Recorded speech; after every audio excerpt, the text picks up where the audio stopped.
How's it going, everybody? Welcome back to 2A News Now. And as always, here at 2A News Now, you get your Second Amendment news straightforward and to the point.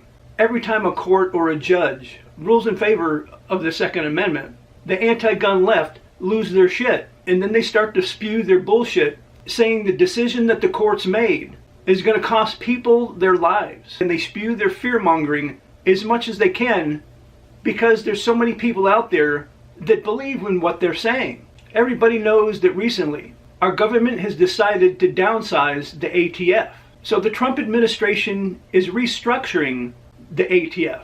And the Department of Justice announced that they're going to eliminate 1,000 jobs at the ATF.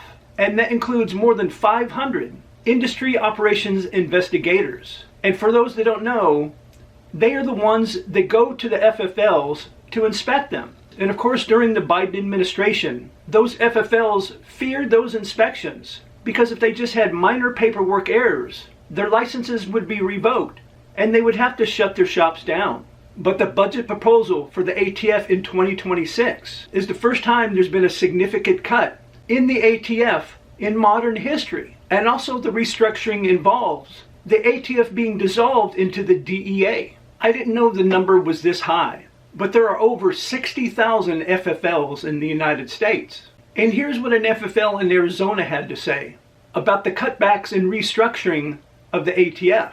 Cutting the ATF's inspection force by 40% is a game changer.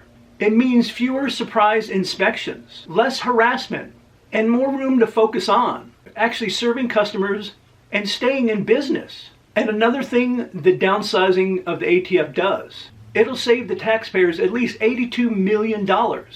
And a total of $354 million will be saved overall by all the staffing cuts that they're doing at the ATF. But like I mentioned at the starting of the video, the gun-hating left and the anti-gun groups lost their mind once they found out all these cutbacks were happening to the ATF.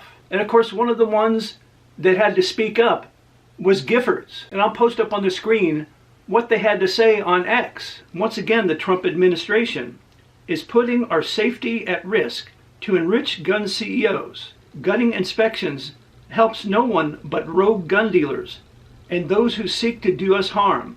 It puts all of our families at risk. And of course, it does nothing of the sort whatsoever. It's not like the Department of Justice is cutting inspections totally. Inspections still will happen at FFLs. And what Giffords said in their post on X, saying those that seek to do us harm are the people that are going to seek to do us harm, going to buy firearms at a licensed FFL? Most likely not. But if they do, it's not the actually people that's going to do us harm.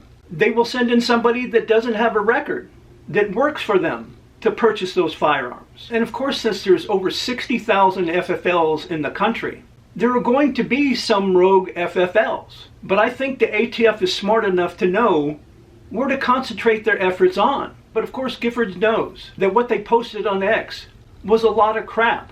And like I said, it's just fear-mongering on their part.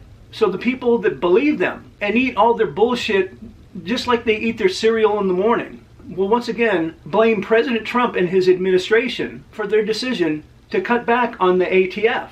There won't be a rise in crime where people are using firearms in those crimes. Nobody's going to notice a difference whatsoever, except legal businesses, which are the FFLs, that don't have to look over their shoulder every time their door is open and their little bell goes off on the door, hoping it's not one of Biden's ATF inspectors that's going to close them down just because of a minor paperwork error.